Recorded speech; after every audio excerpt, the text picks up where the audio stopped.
بسم اللہ الرحمن الرحیم۔ السلام علیکم ناظرین۔ شر اور شیطانی اثرات سے حفاظت کا قرآنی وظیفہ۔ حضرت عبداللہ بن خبیب رضی اللہ عنہ فرماتے ہیں کہ ہم ایک بارش والی سخت تاریک رات میں رسول اللہ صلی اللہ علیہ وسلم کو تلاش کرنے نکلے تاکہ آپ صلی اللہ علیہ وسلم ہمیں نماز پڑھا دیں۔ چنانچہ ہم نے آپ صلی اللہ علیہ وسلم کو پا لیا۔ آپ صلی اللہ علیہ وسلم نے فرمایا، پڑھو، کہو، تو میں نے کچھ نہ کہا۔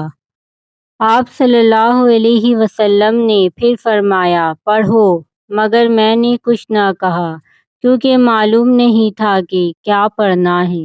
آپ صلی اللہ علیہ وسلم نے پھر فرمایا، پڑھو۔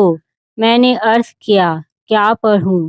آپ صلی اللہ علیہ وسلم نے ارشاد فرمایا، قل هو اللہ احد اور قل اعوذ برب الفلق اور قل اعوذ برب الناس صبح و شام 3 مرتبہ پڑھ لیا کرو۔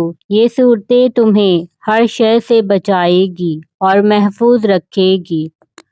اس ویڈیو کو صدقہ جاریہ کی نیت سے زیادہ شیئر کریں تاکہ آنے والی اس طرح کی انفارمیٹیو ویڈیو آپ لوگوں کو ملتی رہیں۔